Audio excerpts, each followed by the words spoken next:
It's been a while since we've gotten a Sly Cooper game, and honestly, I do actually think that this has now become a completely dead franchise.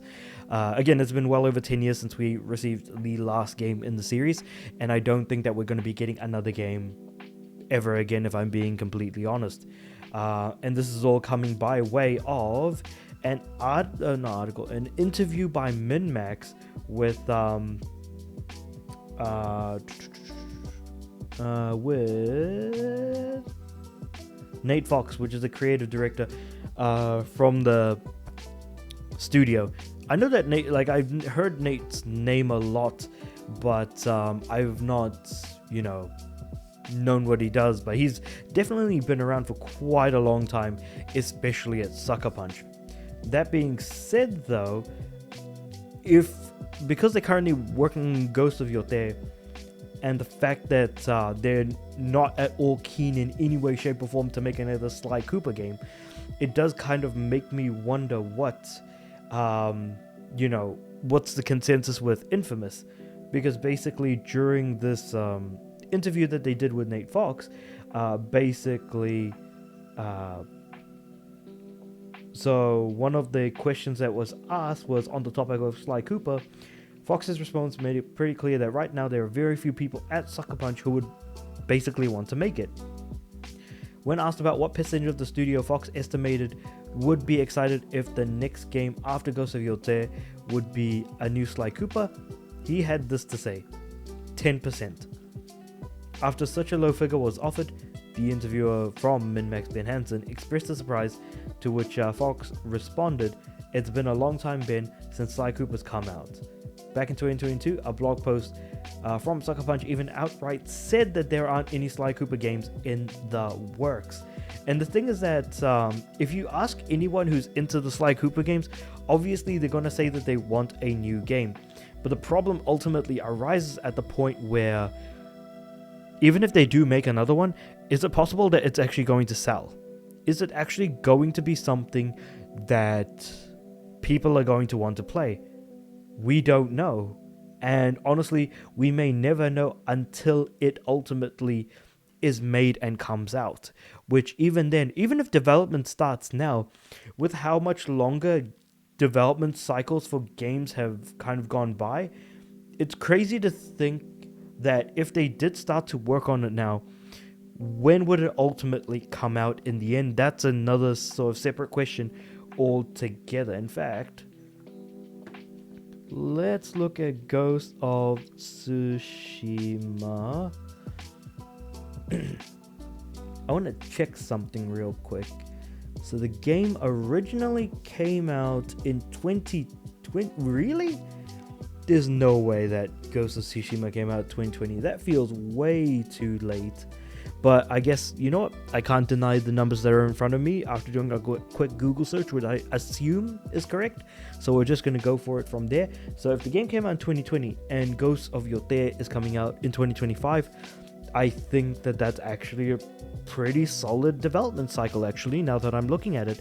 It seems clear that they had a vision in mind, and they ultimately did end up working on that vision and releasing a product that at least I hope that they're happy with, because it is coming out this year after all. So with that being said, a 5-year development cycle is actually really good in sort of the current development climate, where games are taking as much as 7 years, if not longer, to develop games, especially those that tend to be, either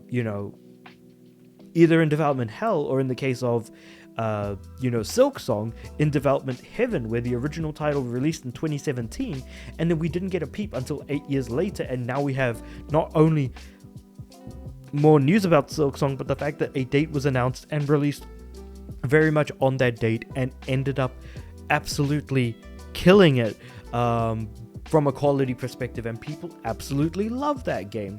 So I don't absolutely blame them in any way, shape, or form.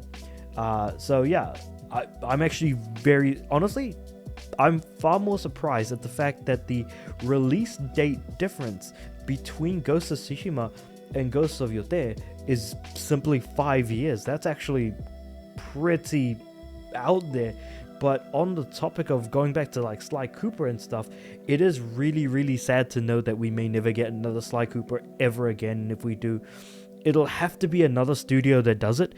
In saying that, actually, there is also another interesting thing about like another studio doing it, because we just recently got Everybody's Golf, which just recently came out. Everybody's Golf Hot Shots, and that was developed not by Clap Hands. That was developed by, let's see, who actually developed it? Camelot Software, really? Huh, that's interesting. So I guess Camelot Software made it, and it was published by Bamco, basically, Bandai Namco. And so effectively what ended up happening is that it's now being released on multiple platforms, but it is still, at the end of the day, a Sony-owned IP. Actually, I just got the physical copy of this game like yesterday, I want to say, so that's why it was actually kind of on the top of my mind at the same time. That being said, we also had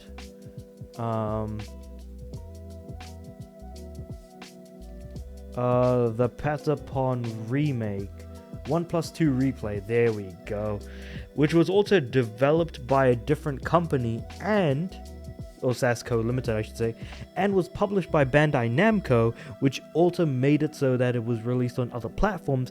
And on top of that, keeping in mind that Patapon is still an IP that is owned by PlayStation.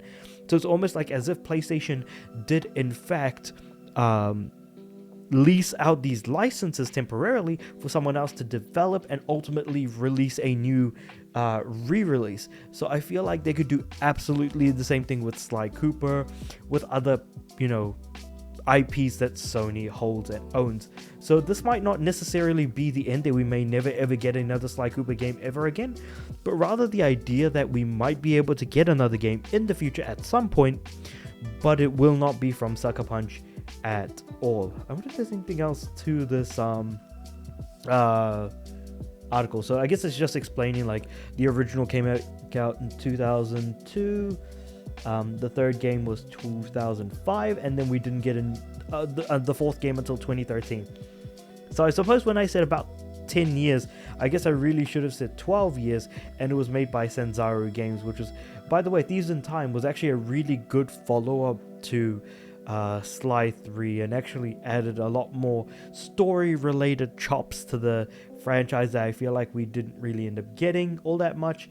And then Sly did get referenced in Astrobot and Ratchet and Clank, so hey, it is what it is. But with that being said, I'm pretty sure I might be onto something with like the IP being basically rented out to another company to then just be re-released by them, while Sony still retains the IP rights. But with all that being said, though, let me know what you guys think about all this in the comments below.